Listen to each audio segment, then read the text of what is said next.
Heya and welcome to Neverwinter with Aragon. So with just the recent patch where Module 20 came to live, we got some changes. We got some changes to the tanks, the healers, and also, unfortunately, our healing insignia bonuses. Now on an upside, our tanks got a pretty major buff to their aggro generation. Basically on a paladin tank, this Oath of Protection, where you gain increased threat on all of your powers, has been doubled. So you will effectively now deal double the amount of damage that you used to. This used to be a modifier of times 4.5 and now it's gone up to times 9. Meaning whenever you deal damage, the enemy that you hit thinks you deal 9 times more the damage than you actually see as the floaters, as the numbers. So this is a crazy buff for us tanks, and it makes it really easy for us to hold aggro. And this is a great thing. Along with Barbarian and Fighter, they both also had this basic increased threat power buffed up as such to be double. But they aren't all exactly at 9. I believe the Fighter is only there at 7.2. Us Paladins are at 9, which is pretty convenient, but we do have less damage powers. Now, with that being said, that means a lot of our aggro powers are going to be twice as effective, and this is crazy. If we look at a power, for example, like Templar's Wrath, it has 400 magnitude. At its base modifier for the power itself, it has a times 8. So this means if you go that 8, then you multiply that by 9, you have a modifier of 72, and then you multiply it by the magnitude.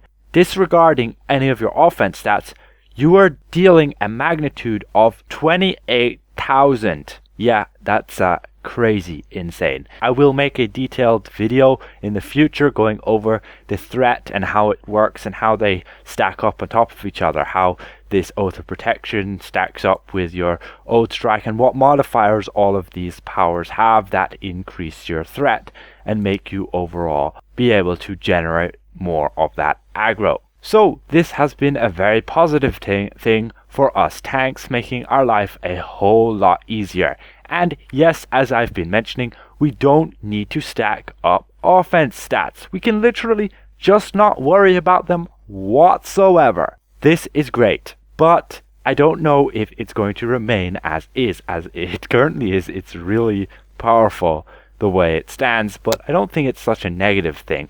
It does, however, take away a bit of the skill from a tank, but we still have the whole skill aspect of having to be able to survive on top of holding the aggro. Now, if aggro's not being an issue anymore, then at least we can focus more our attention on surviving. So with that said, I'm going to go to our healing insignia bonuses, and they were nerfed. They got a big nerf hammer put on them. And what do I mean by this? Well, you can see now, all of them have this cooldown 10 seconds. That's Knight's Rebuke. Champion's Return, that was always at 60 seconds, so we can disregard that. Then we have our Barbarians Rivalry, cooldown 10 seconds. Survivor's Blessing, cooldown 10 seconds. Oppressor's Reprieve, cooldown 10 seconds. Now, it doesn't mean that all of them are useless. It just means that, like, Barbarians Rivalry is no longer as good, because we used to be able to hit very frequently. Like if I were to use Oath Strike all the time, I can hit there at least 3 times within a second, meaning I would proc this off this Barbarians Rivalry 3 times a second, and that's a pretty huge amount of healing. And along with that, you have other things like your deflection. Whenever you would deflect an attack, you'd also be healed. But this one hasn't been reduced so much, as it still will heal you over the period of time, 6 seconds. So it's not too bad as it was before. You basically will proc this up, then it will last for 6 seconds, and then you won't be able to proc it again for another 4 seconds. And that's the same with these other 2 heal over time effects as well. However, the way they actually work is effectively like this. Knight's Rebuke, Survivor's Blessing, or Oppressor's Reprieve will basically heal you 3 times over that 6 seconds, once every 2 seconds. And for Knight's Rebuke, it will effectively heal you for 0.66% of your maximum hit points every 2 seconds.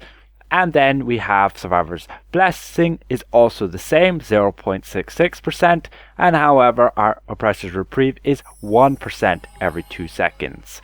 And that adds up to then being the total heal of over 6 seconds. And these got nerfed. Survivor's Blessing used to heal you for 1% of your max hit points every second for 5 seconds. And our Oppressor's Reprieve effectively healed you for 5% of your hit points over 5 seconds. So again, 1% of your hit points every second whenever you were knocked, stunned, restrained, rooted, etc. However, Knight's Rebuke did get buffed up. It used to only heal you for 1.5% of your maximum hit points over 5 seconds, so it was really terrible whenever you received combat advantage. Champion's Return also got changed. It got reduced from being a heal of 10% of your maximum hit points over 10 seconds down to 5%. So now it will only heal you for 0.5% of your max HP every second, but the amount of stamina it recovers is the same.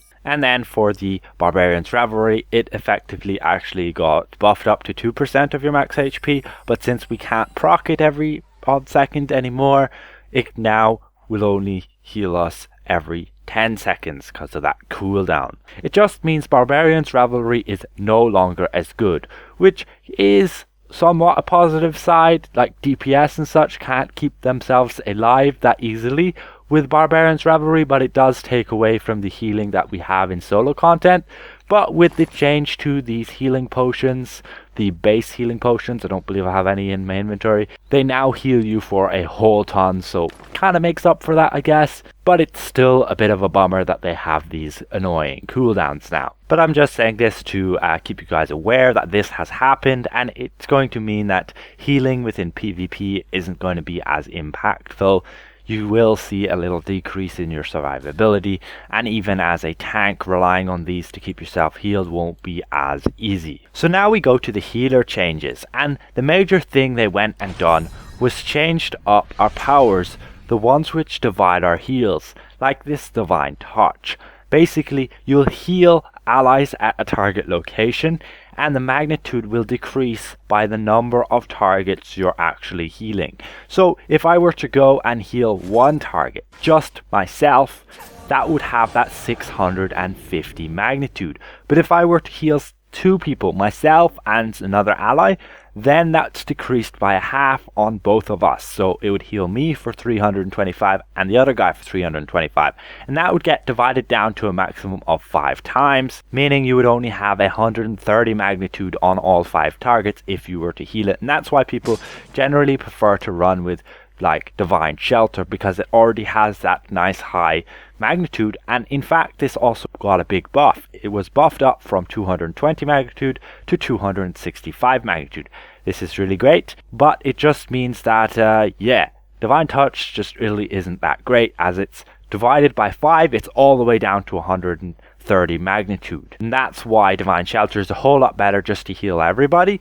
But if you don't need to heal everybody, let's say you're running content and the tank's really good, which they should be now, since they should be able to hold aggro a whole lot easier, you might only want to heal 1 or 2 targets. Let's say there's a melee DPS who's always in the thick of things, running ahead, getting stuck in mobs and getting hit. You might want to splash a Divine Touch on him and just him alone, and that way he'll get this nice big shield. It's nearly half of your hit points. And it's nice that it's an aim thing and it's pretty much an instant cast, unlike our Hand of Divinity, which when you go and channel it up, it'll take you a total of 2.5 seconds there to channel that whole thing before you can actually heal, and your target might be dead before you manage to cast this off, and that's why we'd usually just rely on like Cure Wounds. So they did change the Divine Touches and this dividing, so now it no longer affects these NPCs or your companion. You can see if I go and try heal these guards, it won't work.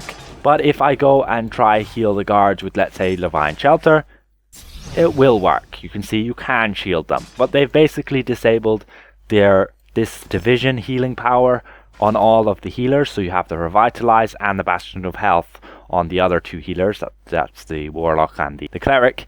That will no longer heal these guys. You can see it won't heal them. And it's the same with your active companion. If I go summon like this Bard here, and I go and I try heal him with my Divine Touch, that ain't working. That ain't gonna heal him.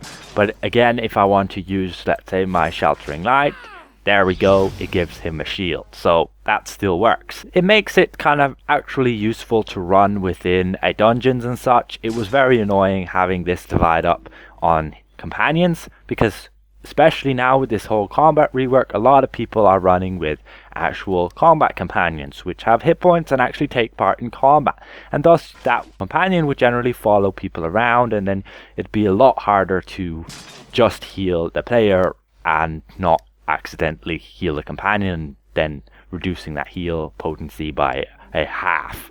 Anyway, that was the buff for healers, and I think it's a good one, but it still needs work on. Like, in my opinion, Divine Touch should have a magnitude of at least 1,000 to make it viable compared to our Divine Shelter as it is. But still, Divine Touch is not supposed to be our main heal, but neither is Sheltering Light. And Sheltering Light at its current state can be just our main heal. Like, you can just spam this and you'll be fine, at least in most situations. So yeah, that's that. That's just some update news within the game. Hopefully it can help you out somewhat. And if I presented this well, consider leaving the video a like. And if you're new around here, consider subscribing. And we'll see you guys around. Goodbye for now.